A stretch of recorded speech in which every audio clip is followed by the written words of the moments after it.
Last week, a British business analyst named Adrian Reed interviewed me for his webinar called Amplifying Your Influence. He was targeting other business analysts, but he wanted to give them some lessons from the accidental salesperson. We're teaching business analysts how to sell, but I thought that there were some good points in the video. I isolated 8 minutes of them to make them this week's Knowledge Bite.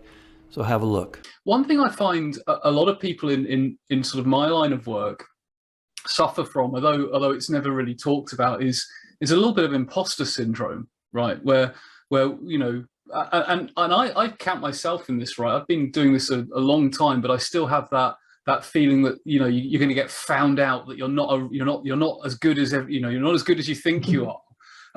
And most salespeople I've met come across as extremely confident, very extrovert, very credible on the whole. And I wonder, I mean, do salespeople suffer from imposter syndrome, and is that a common thing? And if so, any tips?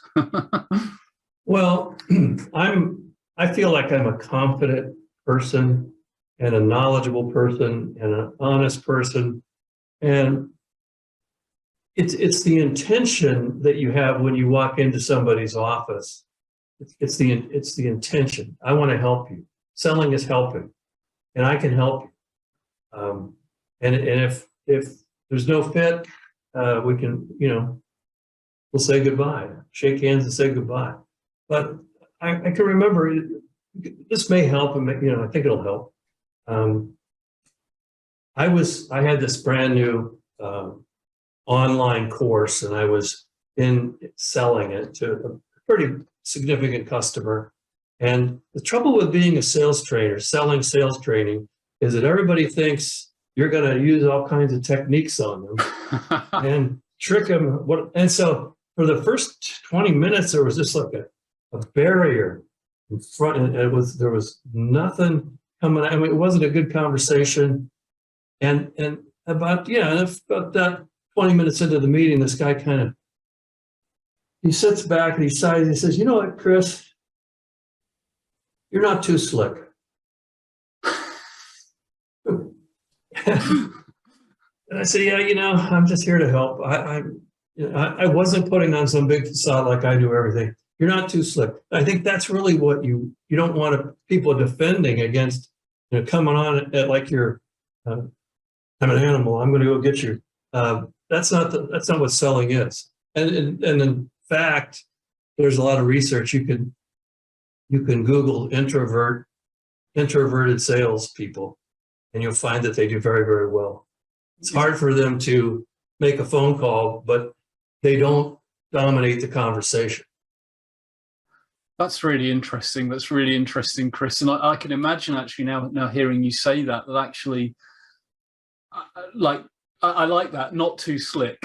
It's like the show a bit of vulnerability, right? Like don't be over polished. Be prepared, but don't be over polished to connect. Well,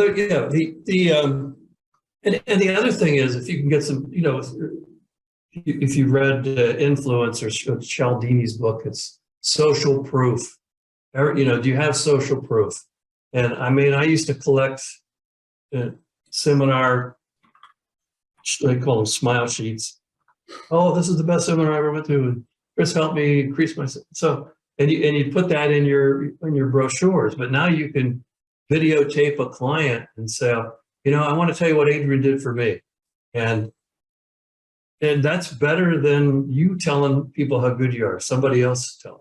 I've even, I've done meetings where I've said to people, "I know you're going to ask for references, so let's do that first. I want you to call my buddy Al Rather, and he can tell you, or I'll have him call you, and he can tell you how I've helped him." Yeah, absolutely. And I think that's one thing, again, within the business analysis world, that we don't do enough of, particularly if it's internal business analysis, is, if we think about our clients or internal clients, we don't necessarily collect enough testimonials or get that kind of social proof.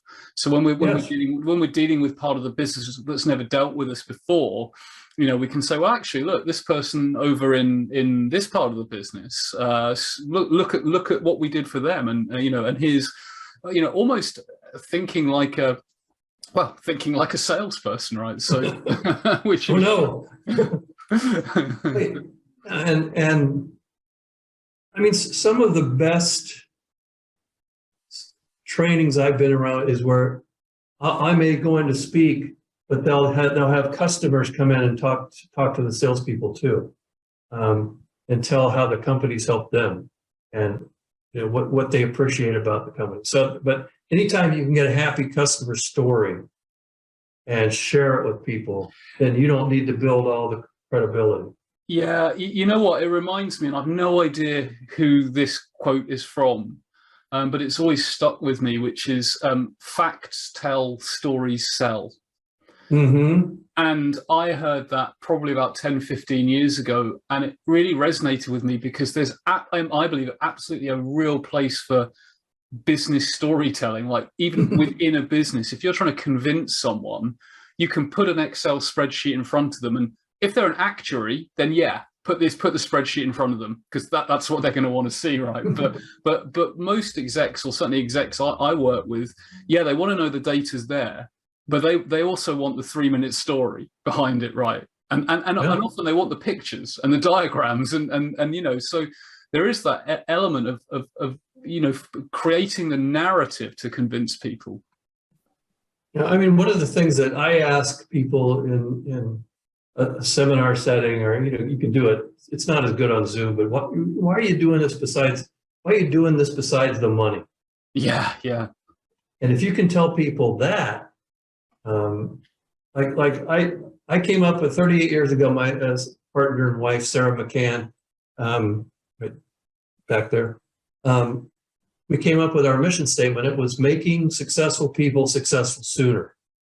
Because we knew that people that read the book or people that went to a session, not everybody would take it to heart, but the people who were had the drive to be successful, that would accelerate their success because they got the information sooner than they would have if they hadn't met me or attended a session.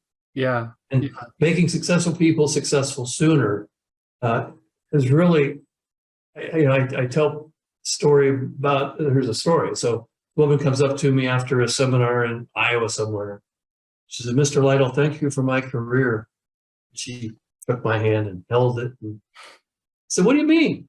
And she said, "Well, I was coming to your seminar last year, and I had my resignation letter in the glove compartment, but they finally paid for some training for me. So I said, I'll turn the resignation letter in after the seminar.